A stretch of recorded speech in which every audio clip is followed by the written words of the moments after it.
Okay, our next reader is Elaine Mintzer.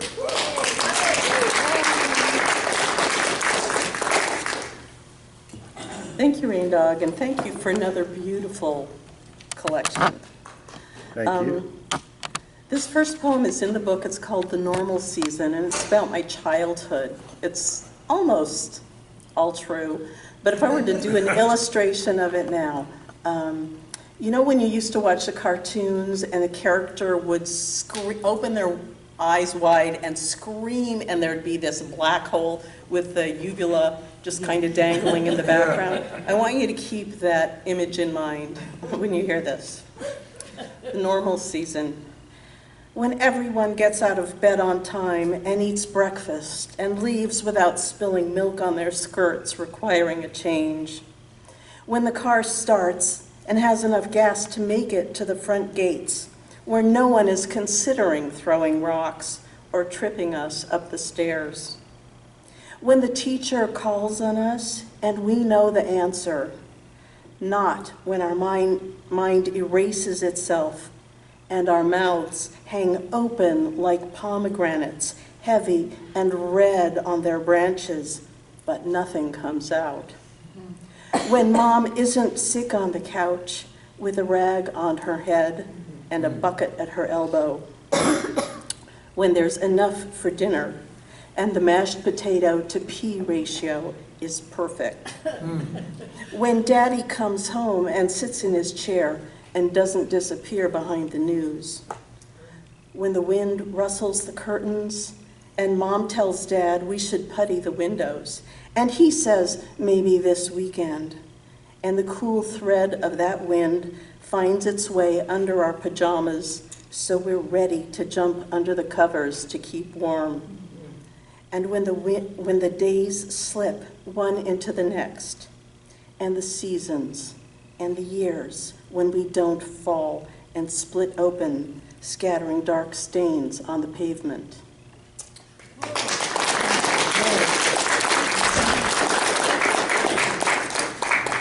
This poem is called Avocado, and I've workshopped it a couple of times. There's kind of a little prologue, and people say, you don't need that, take it out.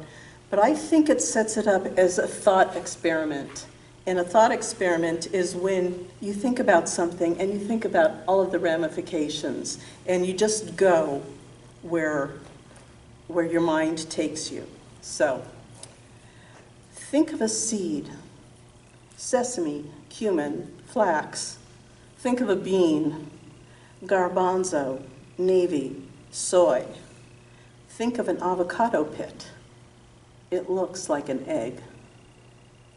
Mash the green flesh, dust it with the salt our bodies crave.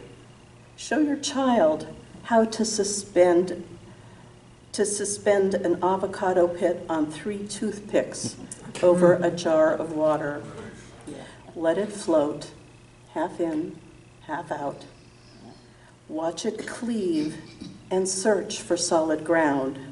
See roots grow threads, and threads grow fat and tangled and fill the jar until green bursts from the pointy end to grow tall and leafy. Describe it as rangy. When a circle of algae greens a ring around the glass, talk about planting it in the garden. Then plant it, or don't. Imagine, if it takes, it will take over the yard. How risky the possibilities when water, time, and light split a seed to issue, sprout and shoot, leaf and root, filament and life.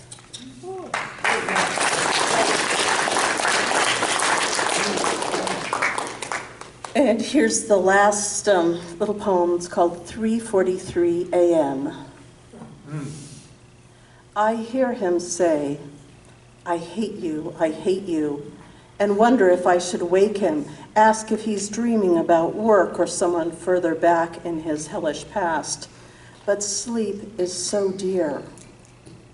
3:45, I roll over to see him on the edge of the bed, a dark shadow slouched in a dark room, so I ask who he was dreaming about, And he says, I wasn't dreaming.